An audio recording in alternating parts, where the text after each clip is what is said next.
Hello दोस्तों, आज मैं आपको बताने वाला हूँ एक ऐसे देश के बारे में जहाँ अगर आप ऑफिस में काम करते करते सो जाते हैं तो ये आपके लिए पॉजिटिव साइन है। जी हाँ दोस्तों, जापान में काम के वक्त अगर सोना एक अच्छी बात माना जाता है और इसे इंसुरी नाम दिया गया है। वैसे तो इंसानों को अपनी नींद पूरी करना बेहद ही जरूरी है। उन्हें रोजाना कम से कम 7 घंटे जरूर सोना चाहिए। काम के चक्कर में कई बार लोग देर रात तक जागते हैं और फिर सुबह जल्दी उठ जाते हैं, जिससे उनकी नींद पूरी नहीं होती है। फिर पूरा दिन आलस और उबासी से परेशान रहते हैं। कुछ लोगों को चैन की नींद लेना बेहद पसंद होता है। एक ऐसा देश है जहां अगर आप ऑफिस में काम करते सो जाते हैं तो इसे निगेटिव नहीं बल्कि पॉजिटिव माना जाता है। अधिकतर देशों में काम के वक्त अगर सो गए तो निगेटिव साइन माना जाता है। इतना ही नहीं, कई बार तो सिर्फ इस वजह से एम्प्लॉय को नौकरी से निकाला जा चुका है। हालांकि जापान में ऑफिस में काम करते करते अगर आप सो जाते हैं तो इसे पॉजिटिव माना जाता है। जापान के लोग मानते हैं कि आपने इतनी मेहनत की होगी कि आप थक गए होंगे, ऑफिस में किसी ने झपकी ले ली तो इस पर किसी को आपत्ति नहीं होती है। इसके लिए जापान में इनमुरी शब्द का इस्तेमाल किया गया है। जापान में इनमुरी का अभ्यास कम से कम 1000 वर्षों से किया जा रहा है और यह सिर्फ यहीं तक सीमित नहीं है। लोग डिपार्टमेंटल स्टोर, कैफे, रेस्टोरेंट, यहाँ तक कि शहर के बिजी फुटपाथ पर एक सुखद स्थान पर झपकी ले सकते हैं। फैक्ट नंबर 4, दोस्तों क्या आपको पता है कि इस दुनिया में एक ऐसी हॉन्टेड चेयर है जिस पर बैठते ही मौत हो जाती है। एक ऐसी हॉन्टेड चेयर जिस पर आज तक जो भी बैठा है उसकी किसी न किसी वजह से मौत हो गई। इस कुर्सी पर बैठने वाले 63 लोग अपनी जान गंवा चुके हैं। अब इस कुर्सी को इंग्लैंड के एक म्यूजियम में रख दिया गया है। पूरी दुनिया अनगिनत रहस्यों से भरी हुई है। कई रहस्य ऐसे हैं जिनको आज तक वैज्ञानिक भी सुलझा नहीं पाया है। हम आपको ऐसे ही एक रहस्य के बारे में बताने जा रहे हैं जिसे जानकर आप हैरान रह जाएंगे। यह रहस्य एक डेथ चेयर की है। इस कुर्सी के खौफ का अंदाजा इससे लगा सकते हैं कि इसको जमीन पर इसलिए नहीं रखा गया है कहीं इस पर बैठकर किसी और की मौत न हो जाए। इस वजह से इस कुर्सी को म्यूजियम में कई फीट ऊपर रस्सी के सहारे लटकाया गया है। इस रहस्यमय कुर्सी के किस्से भी हैरान करने वाले हैं। ये कुर्सी थॉमस बसबी नामक शख्स की बताई जाती है, जो दावे के अनुसार बसबी को यह कुर्सी बहुत ही ज्यादा पसंद थी और वह किसी को अपनी इस कुर्सी पर बैठने नहीं देता था। एक बार उसकी इस पसंदीदा कुर्सी पर उसके ससुर बैठ गए थे। इससे थॉमस को इतना गुस्सा आया कि उसने अपने ससुर की ही हत्या कर दी। ससुर की हत्या करने के बाद थॉमस को फांसी की सजा मिली थी। रिपोर्ट के अनुसार थॉमस ने मरने से पहले श्राप दिया था और कहा था कि आगे जो भी इंसान इस कुर्सी पर बैठेगा उस इंसान की मौत हो जाएगी। हालांकि थॉमस के इस श्राप को लोगों ने गंभीरता से नहीं लिया था और कुर्सी पर बैठने की गलती कर बैठे थे। बताया जाता है कि जिस शख्स ने इस कुर्सी पर बैठने की गलती की थी उस किसी न किसी वजह से मौत हो गई।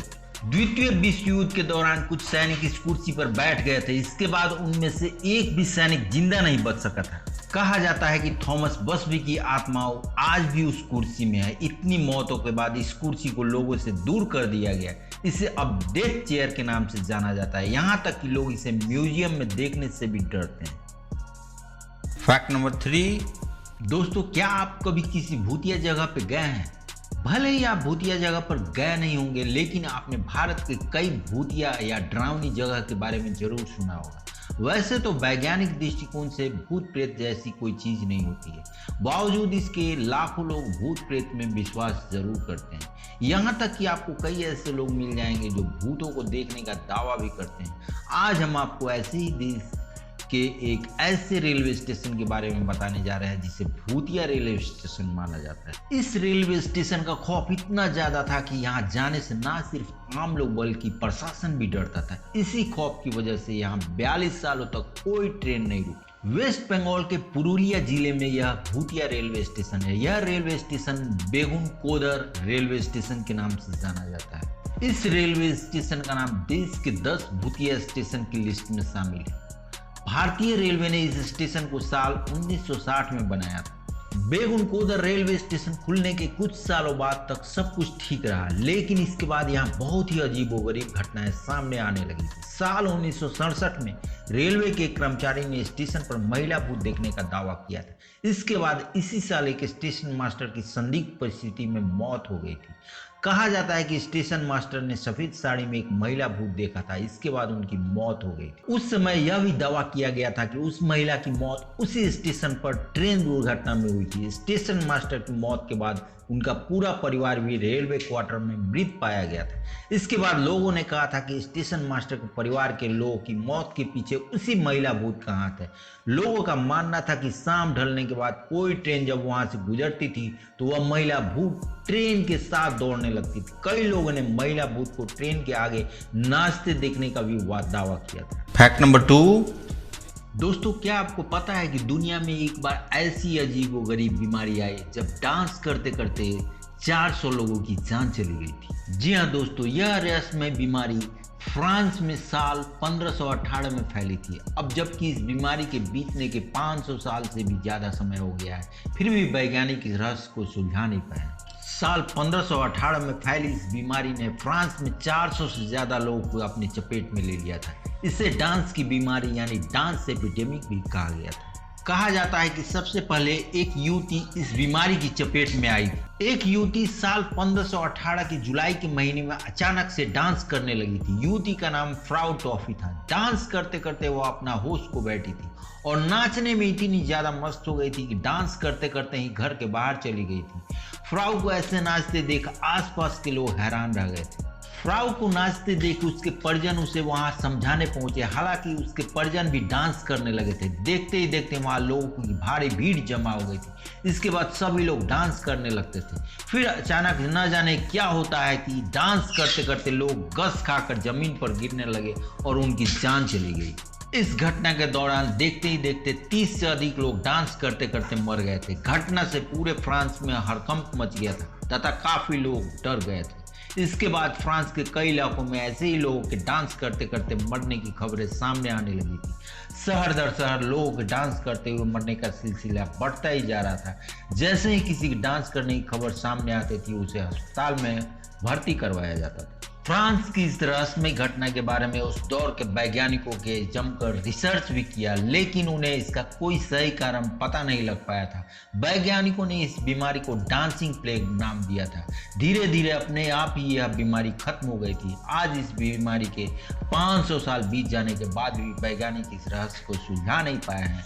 आज भी इस रहस्य से पर्दा नहीं उठ सका है। दोस्तों, क्या ऐसे अमेजिंग फैक्ट्स क्या आपको पहले से पता थी? अगर नहीं थी तो कमेंट बॉक्स में जरूर लिखें और ऐसे अमेजिंग वीडियोस देखने के लिए लाइक शेयर और सब्सक्राइब जरूर करें। मिलते हैं अगले वीडियोस में। Fact number 1।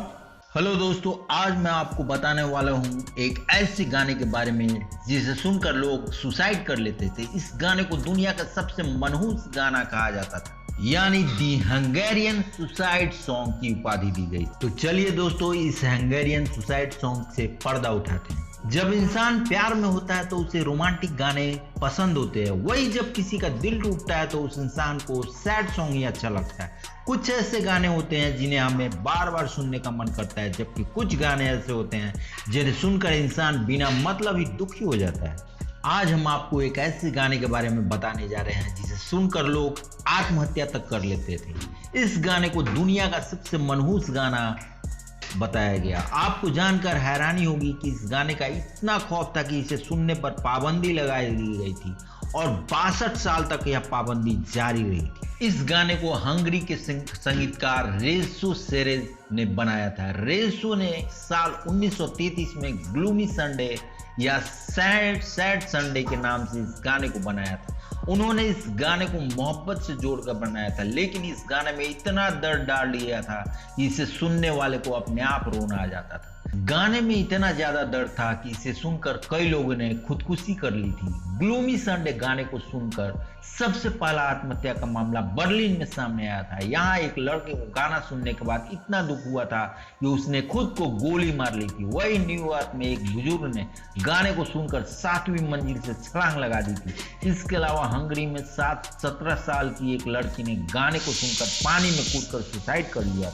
इस गाने को सुनकर लगातार आत्महत्या की घटनाएं सुनाई पड़ने लगी थी। इसके बाद गाने को 62 साल के लिए बैन कर दिया गया था। यहाँ तक कि इस गाने को सुनकर कोई आत्महत्या न करे इसके लिए इसे दोबारा कंपोज किया गया था, लेकिन इसके बाद भी खुदकुशी का सिलसिला नहीं थमा था। आखिरकार साल 1941 में इस गाने को बैन कर दिया गया था। हालांकि 2003 में गाने पर से बैन हटा लिया गया था। YouTube पर यह गाना अभी भी मौजूद है, लेकिन आज इस गाने को सुनने के बाद लोग यह समझ नहीं पाते हैं इसमें आखिर है क्या कि लोग इसे सुनकर आत्महत्या कर लेते थे। कहा जाता है कि इस गाने को लिखने वाले रेसो सेरेस की एक प्रेमिका थी। अपनी प्रेमिका से वह बहुत ही ज्यादा मोहब्बत करते थे। दूसरी तरफ वो अपनी पहचान बनाने के लिए संघर्ष कर रहे थे और उनको कामयाबी नहीं मिल रही थी। वे एक अच्छे पियानो वादक थे तथा उसी फील्ड में अपना करियर बनाना चाहते थे। हालांकि उन्हें सफलता नहीं मिल रही थी। इसके बाद उनकी प्रेमिका ने उन्हें धोखा भी दे दिया था। प्यार में मिले इस धोखे ने सैरस को तोड़ कर रख दिया था। एक दिन अपनी प्रेमिका की याद में सैरस ने एक गाना लिखा जो धीरे धीरे इतना पॉपुलर हो गया कि प्यार में टूटते लोगों का फेवरेट सॉन्ग बन गया था। इसके साथ ही गाने को सुनकर आत्महत्याओं का सिलसिला भी शुरू हो गया था। दोस्तों, ऐसे अमेजिंग वीडियो देखने के लाइक शेयर और सब्सक्राइब जरूर करें। मिलते हैं अगले वीडियो में।